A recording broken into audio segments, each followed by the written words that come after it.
नमस्कार दोस्तों, मैं डॉक्टर प्रत्युष रंजन। आज हम लोग इस वीडियो में बात करेंगे प्रोस्टेट के बारे में। बार बार जो पेशाब आता है उम्र दराज लोगों को, वो क्यों होता है, या किसी भी पेशेंट को, जवान लोगों को, औरतों को बार बार अगर पेशाब आता है, पेशाब रोकने की क्षमता कम हो जाती है, तो फिर क्यों होता है और उसके लिए क्या इलाज है, ये बात करेंगे। सबसे पहले जो मुख्य कारण है, आप सब लोग को पता ही होगा थोड़ा बहुत, कि प्रोस्टेट की वजह से, जिसको हिंदी में गदूद बोलते हैं। प्रोस्टेट एक ऐसा ग्रंथ है जो कि हमारे पेशाब के थैली के जस्ट नीचे होता है और सभी पुरुषों में, मर्दों में, बच्चों में पैदा होता है जन्म से ही। ये ग्लैंड काफी इंपॉर्टेंट होता है सेक्सुअल फंक्शंस में, बच्चा पैदा करने में इस ग्लैंड का काफी इंपॉर्टेंट रोल है। जैसे जैसे उम्र बढ़ती है, अंदाज से 55 साल के आसपास, तो ये ग्लैंड अपने आप साइज में बढ़ने लगता है।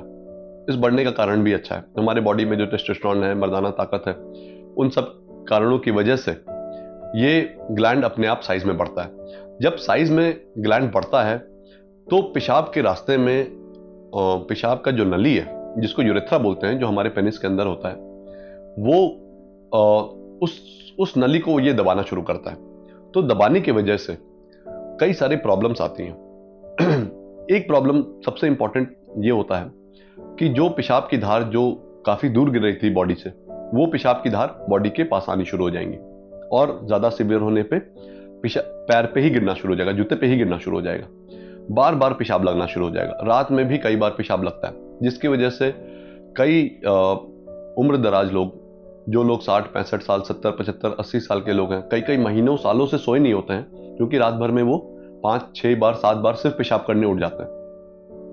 दिन में भी कई बार ऐसा पेशाब उनको हमेशा लगा रहता है। जब भी पेशाब करते हैं तो उनको ऐसा लगता है कि पूरा पूरा पेशाब नहीं निकला है और पेशाब करना की जरूरत है, लेकिन वो पेशाब निकल नहीं रहा है। एक इंपॉर्टेंट चीज ये भी होता है कि पेशाब रोकने की क्षमता कम हो जाती है। पेशाब रोकने की क्षमता कम होने से उनको जैसे ही पेशाब लगता है, दौड़ करके उनको खेत में, बाथरूम में जाकर के पेशाब करना पड़ता है।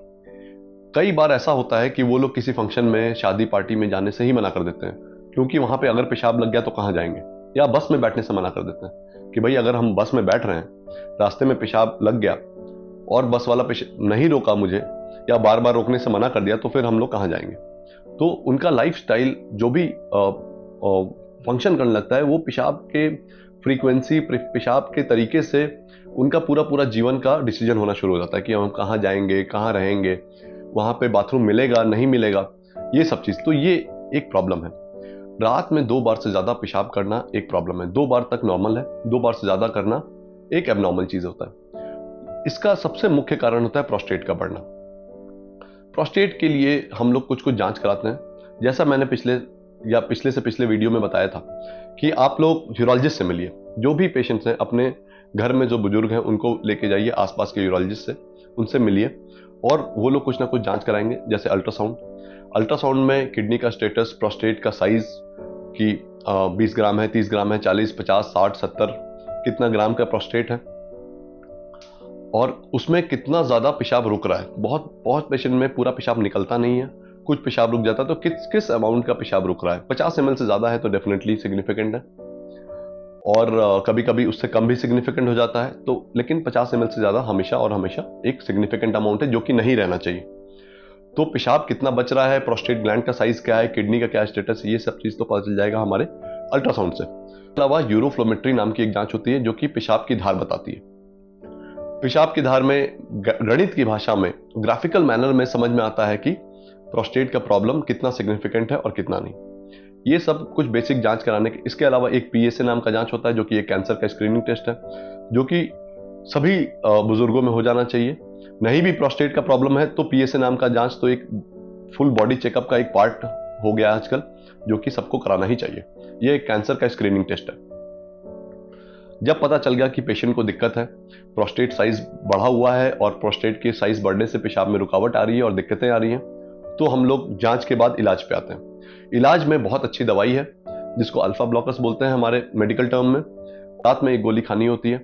30% या 30% से थोड़ा ज्यादा पेशेंट्स को इन दवाइयों से आराम मिल जाता है और उनको ऑपरेशन की जरूरत नहीं पड़ती है, और उनको ये दवाई लाइफ लॉन्ग खाते रहनी पड़ती है। लेकिन जिन लोगों को ऑपरेशन की जरूरत पड़ती है, उन लोगों को दूरबीन से आजकल के डेट में बहुत अच्छा ऑपरेशन होता है, जिसका नाम है TURP, जिसमें बहुत अच्छा रिजल्ट होता है। रिकरेंस का चांस बहुत कम होता है, ना के बराबर जैसा पहले के ज़माने में सुनते थे कि रिकरेंस हो जाता है। आज से 20 साल 25 साल पहले जब TURP का प्रचलन उतना ज़्यादा नहीं था, शायद साइंस भी उस समय से आज के डेट में 2024 में काफ़ी एडवांस किया है, इंस्ट्रूमेंट्स भी एडवांस किए हैं, तो रिकरेंस की बात बहुत कम होती है, ब्लीडिंग ना के बराबर होती है, पेशेंट भी 1-2 दिन में छुट्टी हो जाता है। इसमें भी कोई टाका नहीं, कोई पट्टी नहीं। एक पेशाब के रास्ते में ट्यूब लगा होता है, वो भी 2-3 दिन में हम लोग निकाल देते हैं। इसके अगर ये नहीं करते हैं, दूरबीन वाला ऑपरेशन नहीं होता है, तो उसके बदले हम लोग ओपन सर्जरी करते हैं, जिसमें एक बहुत बड़ा सा पेट में चीरा आता है, उसमें बहुत ज़्यादा ब्लीडिंग होता है प्रोस्टेट को निकालने में, जो कि आज के डेट में ऑलमोस्ट एब्सोल्यूट ऑब्सोलीट हो चुका है। कोई भी यूरोलॉजिस्ट ओपन सर्जरी आसानी से नहीं करता है। बड़े ग्लैंड्स भी हम लोग TURP से या तो लेजर सर्जरी जिसको होलेप बोलते हैं उससे हम लोग निकाल देते हैं। इन सब का कुछ इफेक्ट, साइड इफेक्ट्स तो रहता है, जो कि आने वाले 2-3 हफ्तों में भी ठीक हो जाता है और पेशेंट अगले 5 साल 10 साल के लिए बिल्कुल प्रॉब्लम फ्री हो जाता है। तो आप लोग अपने यूरोलॉजिस्ट से मिले, घर में जिसको भी पेशाब की प्रॉब्लम है उससे मिले। हाँ, साथ में लास्ट में 2 लाइन और जोड़ना चाहता हूँ। ये सारी प्रॉब्लम्स औरतों में भी होती हैं। जो औरतें जिनका महीना रुक चुका होता है, मेनोपॉज आ चुका होता है, और महीना रुकने के 5 साल बाद उनके पेशाब के रास्ते में रुकावट होने की वजह से ये प्रॉब्लम उनको आने लगती है, जिसको यूरेथ्रल स्ट्रक्चर बोलते हैं, यूरेथ्रल स्टेनोसिस बोलते हैं, और उसके लिए भी एक माइनर सर्जरी होती है, और उस सर्जरी के बाद उसको काफ़ी ज़्यादा आराम मिलता है। यंग लोगों में अगर इस तरह की प्रॉब्लम आ रहे हैं तो उनको भी पेशाब के रास्ते में रुकावट हो सकता है, जिसको बोलते हैं यूरेथ्रल स्ट्रक्चर, जो कि प्रोस्टेट के प्रॉब्लम की तरह करते हैं, सिम्टम्स करता है। इसके लिए भी बहुत अच्छी सर्जरी होती है और इसका रिजल्ट काफ़ी अच्छा होता है। Thank you.